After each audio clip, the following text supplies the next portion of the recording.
Please subscribe if you like. Eno worked as a monster appraiser, though in his team, he felt more like a servant than an adventurer. His teammates, Zaid, a confident swordsman, and Jolan, a sharp-witted mage, rarely treated him as an equal.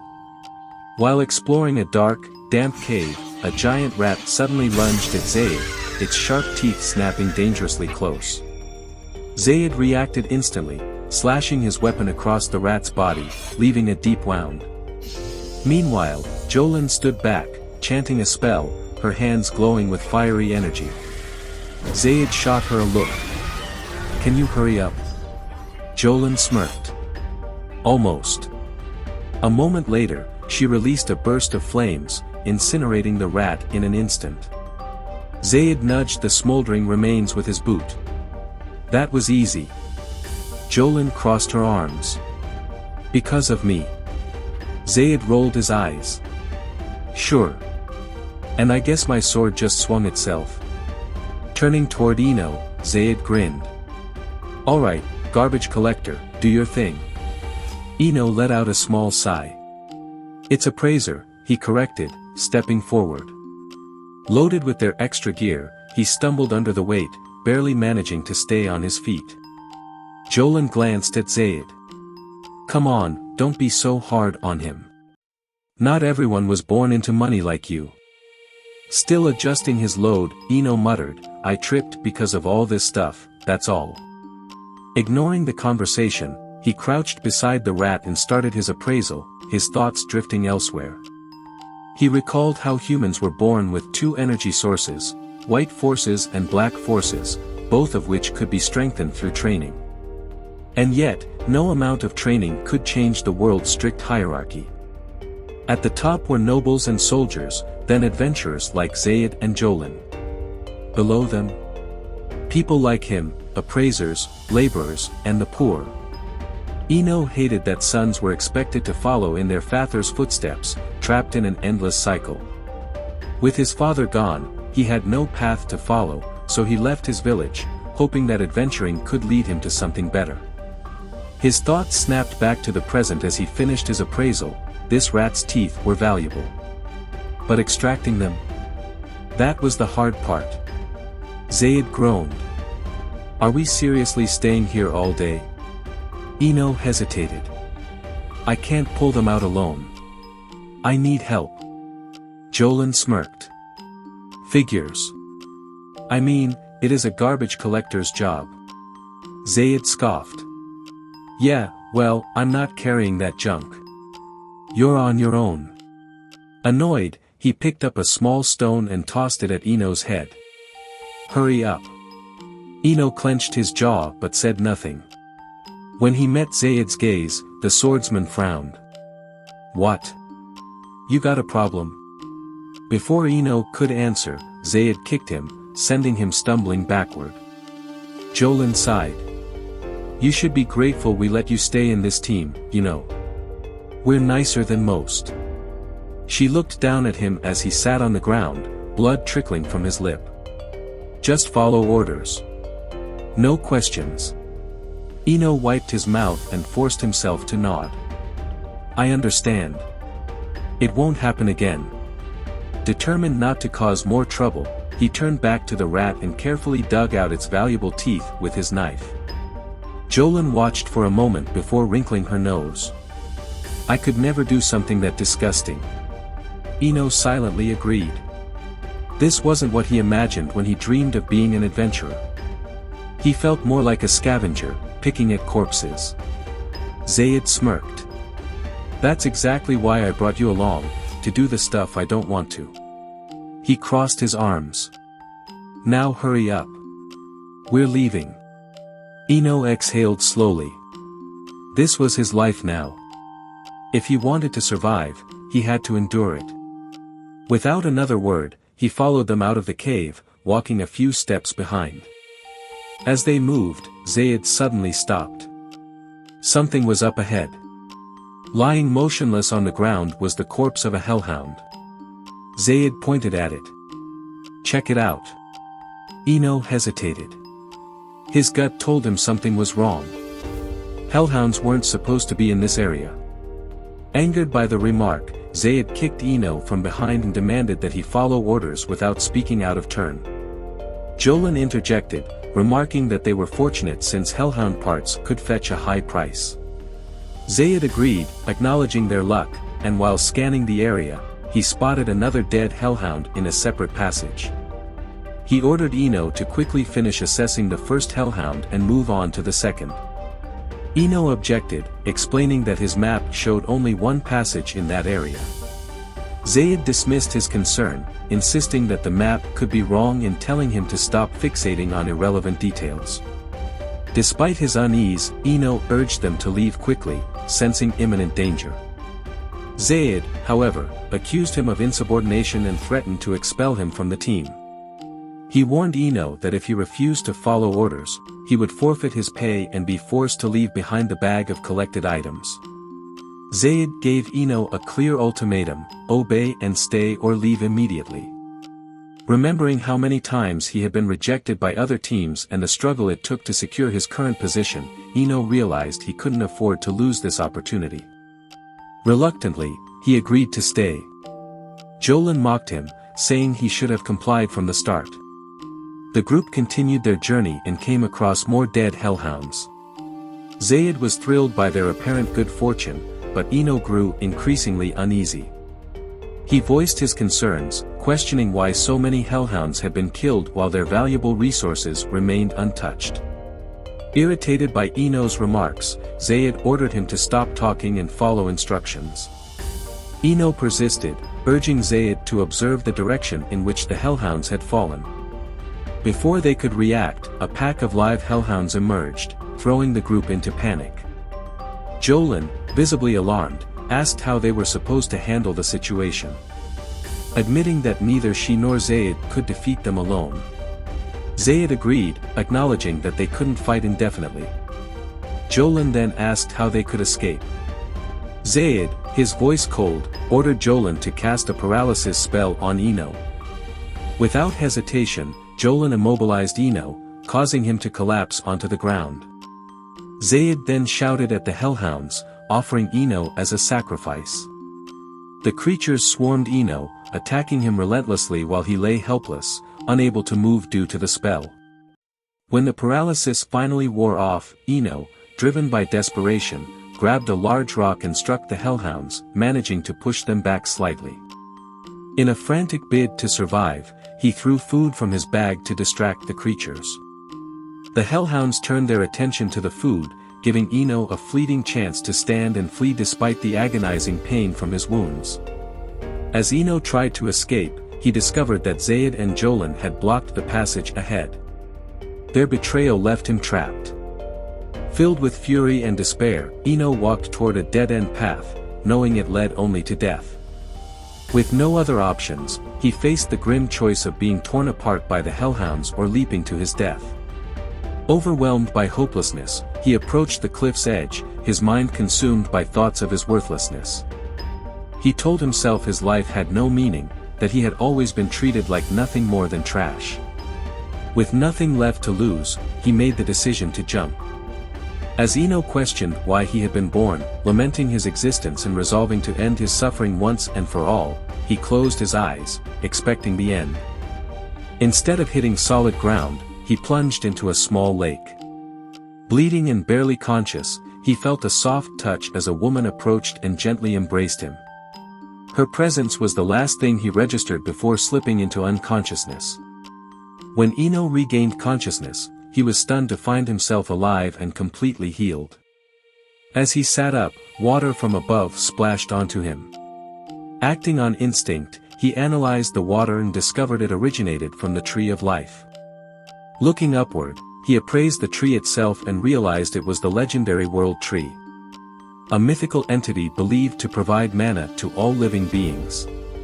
For generations, the tree's existence had been shrouded in mystery. Despite the continued flow of mana, many believed it had long since vanished. Scholars had theorized that it might still exist in a concealed location, leading to countless failed expeditions. Yet now, Ino stood before it, the first person to lay eyes on the fabled tree in ages. Overwhelmed with gratitude, he thanked the tree, believing it had saved his life. Hunger gnawed at him, and he realized he needed to find food. After expressing his gratitude once more, he turned toward a door ahead. As he approached it, he wondered if monsters awaited him on the other side. If they did, he feared they might be even stronger than the hellhounds he had barely survived. The memory of the hellhounds and his near-death experience filled him with rage. Striking himself in frustration, he vowed to cast aside his past weaknesses and move forward. Resolute, Ino picked up a small stone, determined to carve his own path. Entering the new area, he was relieved to find no immediate threats. He reminded himself to focus on finding an exit, but his relief was short-lived.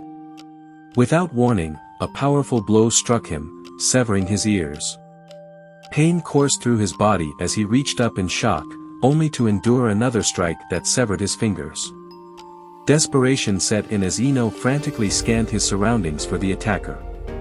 Using his appraisal ability, he identified the assailant as an S-class monster, a creature far stronger than the hellhounds. The monster unleashed a relentless barrage of attacks, leaving deep wounds across Ino's body. Writhing in agony, he collapsed, realizing he stood no chance of defeating it. His only hope was to escape before the monster could kill him. Just as the creature prepared to deliver the final blow, its attack was abruptly interrupted. A massive beast emerged from the shadows, swiftly tearing the S-class monster apart. Barely able to move, Ino struggled to appraise the new arrival. The towering, bear-like beast exuded an overwhelming presence that paralyzed him with fear. To his horror, the creature's gaze locked onto him. The bear struck Ino with immense force, injuring his eye and sending blood streaming down his face. It then grabbed him and repeatedly slammed his body against the walls, leaving him coughing up blood. The creature opened its massive jaws, preparing to devour him. Just as all hope seemed lost, a heroic figure appeared, stepping in to defend him. A woman fought fiercely, slaying the bear and saving Ino from certain death. Before he could fully comprehend what had happened, the woman explained that she had come to his aid at the request of another human. Her words barely registered as darkness consumed him, and he lost consciousness. When he awoke, Ino found himself once again beneath the legendary tree, his body fully healed as if nothing had happened. Sitting before him was the same woman who had saved his life twice. Still reeling from his experiences, Ino was struck by her beauty. Unable to look away, he stared at her in awe. As he fully regained consciousness, he realized that the woman was Yuri, the girl who had asked her mother, Ursula, to save him. Ursula told Ino that her daughter had prepared tea for him and that he must drink it. Yuri gently handed him the tea, but Ursula, impatient, forcibly poured it into his mouth. After swallowing, Ino complimented Yuri on the tea's delicious taste, making her smile. He then asked if they were the ones who had saved him. Ursula confirmed this, explaining that she had done so at Yuri's request. Without Yuri's plea, she admitted, she would have left him to the monsters. Ursula told Ino that he should bow and thank Yuri sincerely for saving him. Ino expressed his gratitude, causing Yuri to blush with embarrassment. However, Ursula slapped him and reprimanded him, insisting that he address her daughter as Lady Yuri, instead of just Yuri. She then delivered a harsh kick to reinforce her point. Yuri intervened, telling her mother that she preferred Ino to call her by her name alone. Surprised, Ino asked Ursula if she was truly Yuri's mother. Ursula confirmed this, revealing that she was not only Yuri's mother but also the guardian of the World Tree. She explained that there were 9 world trees and that her duty was to protect and monitor this one, especially from external threats until its roots were firmly established. Ino asked if she was the one who had planted the tree and if she lived there. Ursula confirmed both, saying she had resided there for a long time. Growing more curious, Ino then asked if Yuri was not human. Ursula revealed that Yuri was the spirit of the World Tree. Shocked by this revelation, Ino turned to Yuri and told her she was an incredibly beautiful spirit, making her blush again. Ursula smacked Ino, scolding him for making such inappropriate remarks about her daughter. She added that she hadn't healed his eye just so he could ogle Yuri. Ino explained that he had sustained severe injuries all over his body from the bear's attack, including damage to his eye. Ursula told him she had healed his wounds with drops from the World Tree and had crafted a new eye for him using its sacred herbs. She insisted that he should thank Yuri because it was her request that had compelled Ursula to act. Without Yuri's intervention, she wouldn't have healed him. Turning to Yuri, Ino asked why she had done all this for him. Yuri simply replied, "Because you thanked me." Ursula explained that everyone who came to this place had been saved by Yuri, but no one had ever expressed gratitude. Instead, once they learned that she was the spirit of the World Tree, they would cut its branches and exploit them for their own benefit. She pointed out that Ino was the first person to ever thank Yuri. Ino turned back to Yuri and thanked her again, causing her to blush deeper. Ursula then looked at Ino and declared that, now that he had thanked Yuri, it was time for him to leave. She ordered him to go immediately. Yuri objected, pleading with her mother, saying that the outside world was too dangerous. Ursula replied that she could not stray far from Yuri and the tree, nor could she accompany him beyond this land. Additionally, she mentioned that teleportation magic did not work in this place. Tears welled up in Yuri's eyes as she begged her mother to reconsider. Seeing her daughter in distress, Ursula hugged her and sighed, admitting that she couldn't bear to see Yuri so upset. She asked if Yuri truly wished to help Ino that much. Reluctantly, Ursula agreed, though frustration was evident on her face. She told Ino that she would train him so he could leave the area safely on his own. Surprised and grateful, Ino declared that he would survive and find his own way. Overwhelmed with emotion, he impulsively hugged both of them in thanks. Ursula pushed him away, scowling. "You're getting too close. Focus on your training instead." She explained that he would be trained by none other than the greatest combat sage. Ino, filled with excitement, eagerly responded that he was ready. He followed Ursula, prepared to begin his training. Nervously, he asked if she was going to throw him straight into battle. Ursula smirked and replied that there was no time for explanations. If they delayed, his opportunity to leave would pass. She then pointed ahead and asked, "Do you see that?" Ino looked ahead but shook his head, saying he couldn't see anything. Surprised, Ursula reminded him that she had replaced his eye with a piece of the World Tree, which should have enhanced his vision. She explained that his inability to see was due to his lack of focus and urged him to concentrate harder. Ino reflected on his encounter with the bear and how the trauma had left him unable to see properly. Yuri intervened, channeling the power of the World Tree to help restore his sight. When Ino opened his eyes again, he was momentarily blinded by a bright light before noticing a monster hovering in the distance. Without warning, Ursula picked up a stone and hurled it at the creature, startling it awake and provoking an attack. The monster flew above Ino, moving with astonishing speed. Ursula instructed him to track its movements. Confused, Ino asked how he was supposed to do that. She explained that his new eye, infused with the power of the World Tree, could appraise the monster with far greater accuracy than an ordinary human eye. As Ursula spoke, the monster lunged at her, but she effortlessly dodged its attack. Ino managed to appraise the creature, but before he could react, it struck him with its weapon, severing his ears. He collapsed in agony, overwhelmed by the pain. Ursula scolded him, urging him to stay focused. Ino tried to stand, but his body refused to cooperate, and he collapsed again. Without hesitation, Ursula pulled out a container of water and poured it over his ears, instantly healing them. The pain vanished, and Ino, relieved, told Ursula he was fine now. She explained that Yuri had provided her with water from the World Tree, allowing her to heal his wounds whenever he was injured. She reassured him that no matter how many times he got hurt, they could heal him, so he had no reason to fear injury. Ino exhaled, realizing that this training would be far tougher than he had imagined. Ursula, unwavering, insisted that they needed to keep going, as there wasn't much time left. Refocusing, Ino fixed his gaze on the monster. Using his appraisal ability, he predicted that the creature was about to strike his left leg.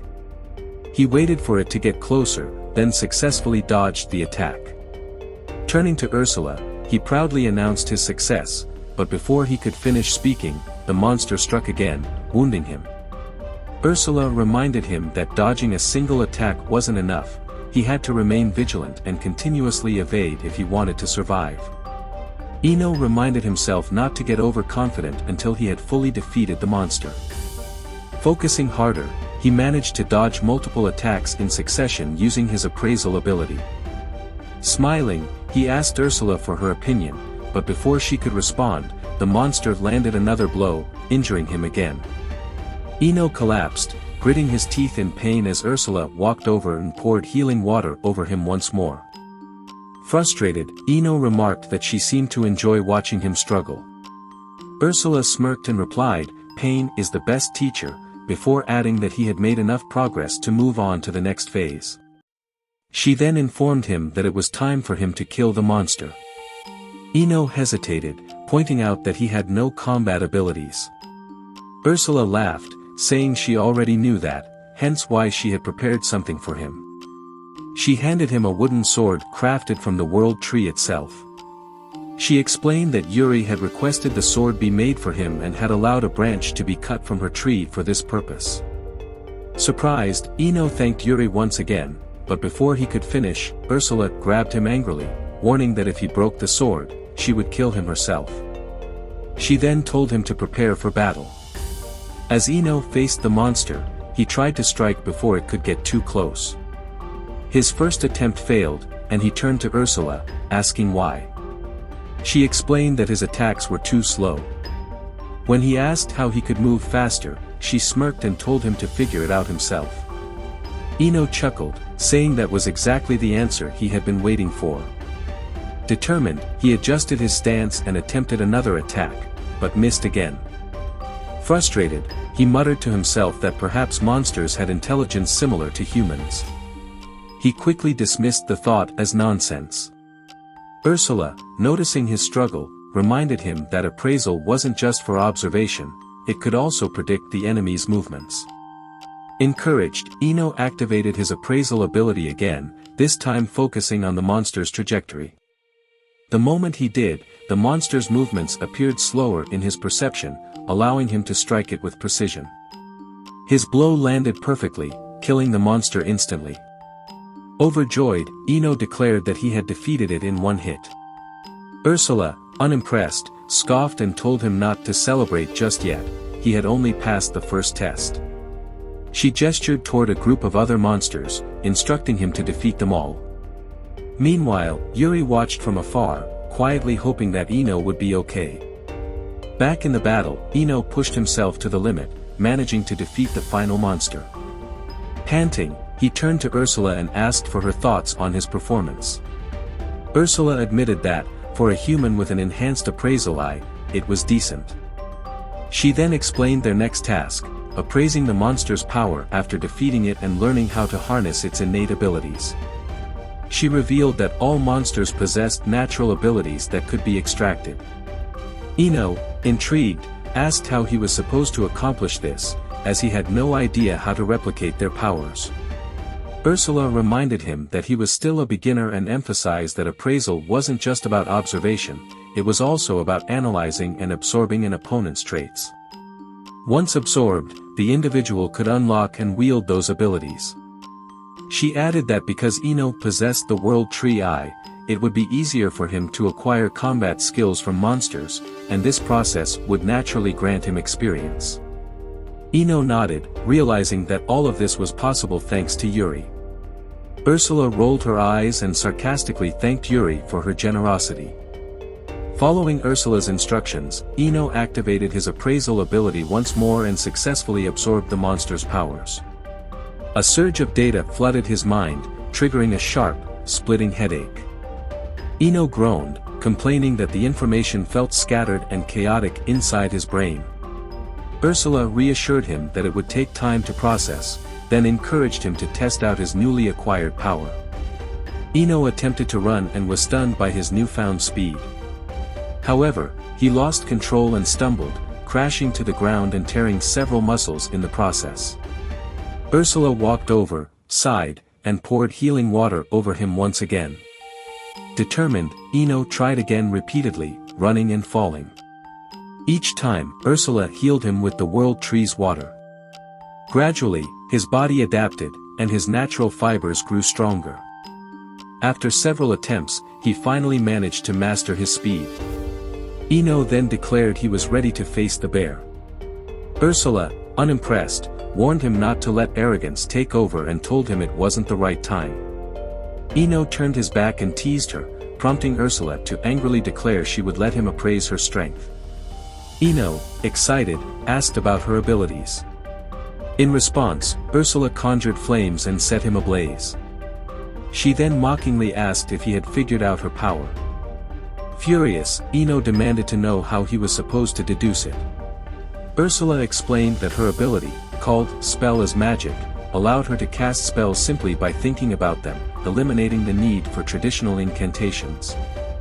Amazed, Ino remarked that her power was both incredible and overwhelming.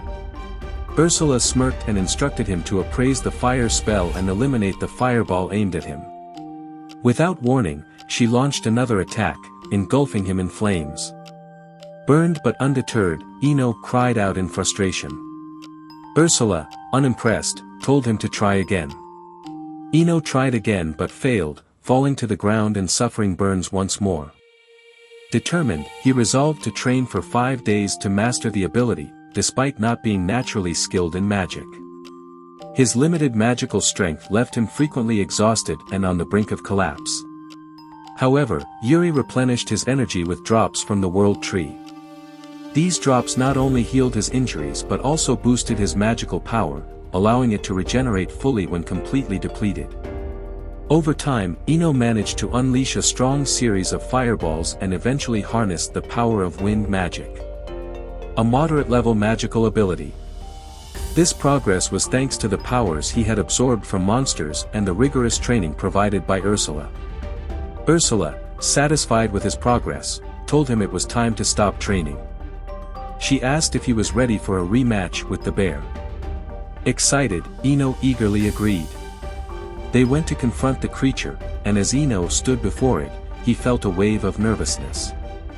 Ursula encouraged him, reminding him that he was now far stronger than before. She assured him that if he applied everything he had learned, he would defeat the bear. Ino replied that she could have just given him some encouraging words instead of pushing him so hard. With that, Ursula shoved him toward the fight with her foot, telling him to go. Ino steeled himself, reminding himself he was no longer the same person who had once been overpowered. He recalled the humiliation he had faced from his former team, fueling his determination. Calling out to the bear, he prepared for battle. The bear turned to face him, circling before launching an attack. Ino responded with a volley of fireballs, but they didn't seem to affect the beast. However, the smoke from the fire gave Ino the opportunity to launch a swift assault. When the bear approached him, he used his appraisal ability to predict its movement and unleashed a windstorm that wounded it. Taking advantage of the opening, Ino followed up with a relentless barrage of fireballs. The combined attacks proved too much for the bear, and it fell, defeated. Ino stood victorious, declaring that he had become far stronger than before, overwhelmed with joy.